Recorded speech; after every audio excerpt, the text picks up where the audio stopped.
14 जुलाई 2023 दोपहर 2:35 पर Satish Dhawan space centre जो कि श्रीहरिकोटा आंध्र प्रदेश में है, वहां से इंडिया ने मून की तरफ जाने वाला एक स्पेस क्राफ्ट चंद्रयान 3 लॉन्च कर दिया है। बहुत बहुत मुबारक है। एक्सपेक्ट किया जा रहा है कि ये चंद्रयान 3 42 डेज के बाद अगस्त 23 को चांद पे लैंड करेगा। 5, 4, 3, 2, 1, 0 plus 5 seconds. Lift off normal. Here we have a majestic lift-off of LVM-3 M4 rocket carrying India's prestigious Chandrayaan 3 spacecraft.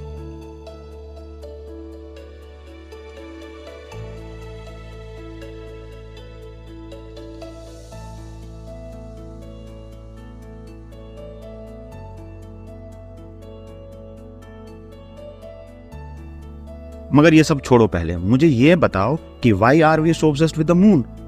क्यों जाना है चांद पे? चल क्या रहा है वहां? अब देखो, अमेरिका अपोलो मिशन में 1960s में चांद पे पहुंच गया था। पीछे पीछे रशिया और चाइना भी पहुंच गए। इंडिया भी 2008 में वहां सब कुछ देख के आया। फिर 2019 और अब 2023 में फिर से क्यों जाने की जरूरत पड़ रही है वहां? सब बताऊंगा इस वीडियो में, बने रहिए एंड तक, बीच में छोड़ के नहीं भाग जाना। चंद्रयान 3 के बारे में कुछ भी जानने से पहले ये जान लो कि चंद्रयान का अब तक का रिकॉर्ड कैसा रहा है। 2008 में चंद्रयान 1 एक ह्यूज सक्सेस था, लेकिन फिर 2019 में चंद्रयान 2 एक बहुत बड़े हादसे का शिकार भी हुआ था।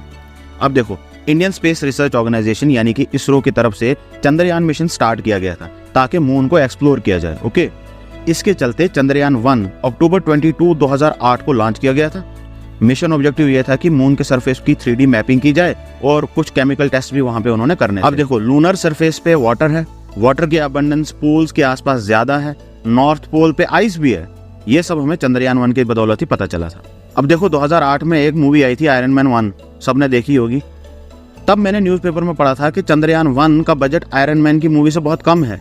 जहां मार्वल सिनेमैटिक यूनिवर्स 950 करोड़ में बस एक मूवी बना रहा था, इंडिया सिर्फ 386 करोड़ में चांद पे पहुंच चुका था। चंद्रयान 1 के जितने गुण गाए जाएं उतने कम। लेकिन फिर जब चंद्रयान 2 को जुलाई 2019 में लॉन्च किया गया था तो वो इतनी बड़ी सक्सेस नहीं था अनफॉर्चुनेटली। हुआ ये है कि इस बार चंद्रयान 2 के 3 कंपोनेंट्स थे। ऑर्बिटर, जो कि ऑर्बिट में रह के मून के अराउंड चक्कर लगाता, उसमें से निकलता ये विक्रम लैंडर जो कि मून की सरफेस पे लैंड करता, और फिर उसमें से भी निकलता ये प्रज्ञान रोवर जो कि लूनर सरफेस पे चलता फिरता और उसे एक्सप्लोर करता। मिशन ऑब्जेक्टिव था मून के साउथ पोल को एक्सप्लोर करना। चंद्रयान 2 अर्थ से तो सही सलामत निकल गया था, वो मून के ऑर्बिट तक भी सही सलामत पहुंच गया। अब ऑर्बिटर तो ऑर्बिटर में घूमता रहा, लेकिन जब लैंडर और रोवर जब ऑर्बिटर से अलग हुए मून पर लैंड करने के लिए, तो तब ही लास्ट मिनट पे सॉफ्ट लैंडिंग गाइडेंस सॉफ्टवेयर में ग्लिच आने की वजह से वो मून पे क्रैश लैंड हो गए।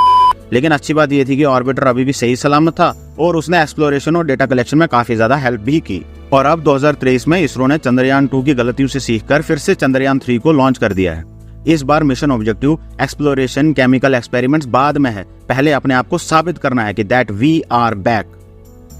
चंद्रयान 3 का असल मकसद है मून पर सॉफ्ट लैंडिंग करने में इंडिया की बढ़ती हुई टेक्निकल कैपेबिलिटीज को दुनिया के सामने डेमोन्स्ट्रेट करना। अच्छा, आपको मैं एक इंटरेस्टिंग बात बताऊं, चंद्रयान 3 की लैंडिंग साइट मून पे वही है जो चंद्रयान 2 की थी, यानी मून का साउथ पोल। ये एक लेस एक्सप्लोर्ड एरिया है और यहाँ पे लैंड करना बहुत ही ज्यादा ट्रिकी और चैलेंजिंग भी है। क्या पता इस बार हमें चंद्रयान 2 का मलबा वहां मिल जाए, हू नोज। अच्छा, अगर चंद्रयान 3 सक्सेसफुली लैंड कर जाता है तो इंडिया फर्स्ट कंट्री बन जाएगी जिसने मून के साउथ पोल पे लैंड किया हो। ये अपने आप में एक बहुत बड़ी अचीवमेंट है। इस वक्त सारी दुनिया including NASA, European space agency वगैरह वगैरह, सबकी नजरें इस वक्त चंद्रयान 3 पे टिकी हुई हैं। अब देखो आप चंद्रयान 3 का लॉन्च प्रोसीजर। चंद्रयान 3 सैटेलाइट को ये जनाब स्पेस में ऊपर लेके जाएंगे। इनसे मिलिए, ये है लॉन्च व्हीकल मार्क 3 या जिसे LVM-3 भी कहा जाता है। इस रॉकेट का सिर्फ इतना काम है कि चंद्रयान 3 सैटेलाइट को अर्थ से लगभग 180 किलोमीटर ऊपर तक पहुंचा दे। अब देखो, ये रॉकेट ऐसा कुछ स्टेजेस में करेगा। सबसे पहले 2 S2000 सॉलिड रॉकेट बूस्टर्स इस रॉकेट को इनिशियल थ्रस्ट देंगे ड्यूरिंग टेक ऑफ। फिर 62 किलोमीटर की हाइट पे जाके ये दोनों रॉकेट बूस्टर्स लॉन्च व्हीकल से अलग हो जाएंगे। इसे बूस्टर सेपरेशन कहा जाता है। इस वक्त लॉन्च व्हीकल को L110 रॉकेट थ्रस्ट प्रोवाइड कर रहा है। फिर 114 किलोमीटर ऊपर जाके सैटेलाइट के अराउंड ये प्रोटेक्टिव कवरिंग भी सेपरेट हो जाएगी और सैटेलाइट एक्सपोज हो जाएगी। इसे PLF सेपरेशन कहा जाता है। फिर 175 किलोमीटर की हाइट पे ये L110 अपना सारा लिक्विड फ्यूल खत्म करके अलग हो जाएगा और उसी वक्त ये cryogenic engine rocket CE-25 ignite होगा। अब थ्रस्ट प्रोवाइड करने की सारी जिम्मेदारी इसी की है।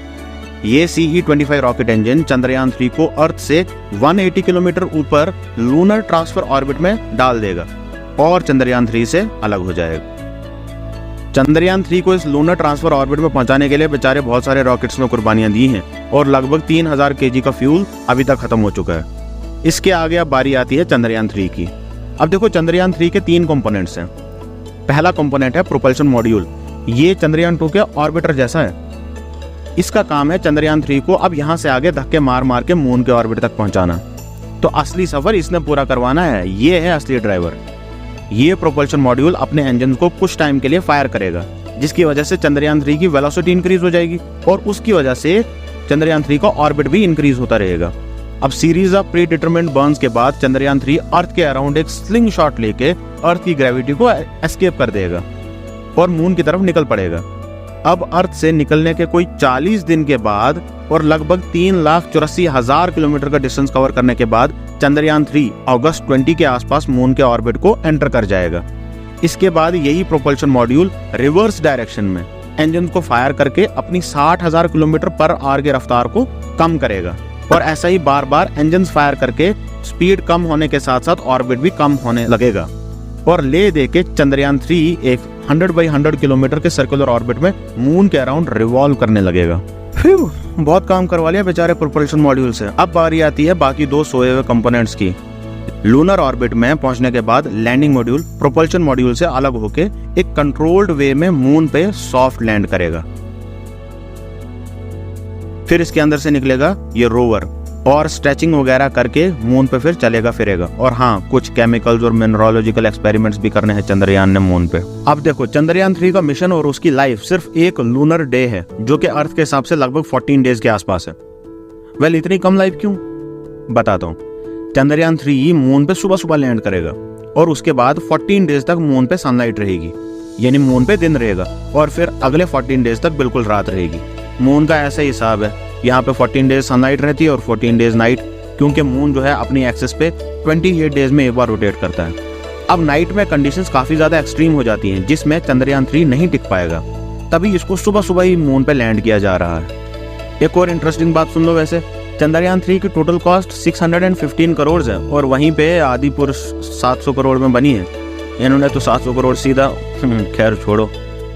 वीडियो की स्टार्टिंग में मैंने आपसे एक बात पूछी थी कि why are we so obsessed with the moon, है क्या ऐसा चांद पे? तो देखो, मून सबसे क्लोजेस्ट हेवनली बॉडी है अर्थ के अराउंड। मून एक ऐसी जगह है जहां पे स्पेस डिस्कवरी को अटेम्प्ट किया जा सकता है और उसे डॉक्यूमेंट भी। इसके अलावा मून एक टेस्टिंग ग्राउंड भी है जहां पे कंट्रीज अपनी स्पेस टेक्नोलॉजी और एडवांसमेंट्स को टेस्ट कर सकती है। मून बहुत ही कम जगहों में से एक जगह है जहां सारी कंट्रीज कोऑर्डिनेट और कोऑपरेशन शो करती हैं, इसीलिए मून पे जाना बहुत जरूरी है। मून पे ये खड्डे देख रहे हो आप, ये मीटियोराइट्स और एस्टेरॉइड्स के टकराने की वजह से हुए हैं। बेचारे मून के पास एटमॉस्फेयर तो है नहीं, लेकिन अर्थ के पास एटमॉस्फेयर होने के बावजूद भी एस्टेरॉइड्स अर्थ से कैसे टकरा जाते हैं?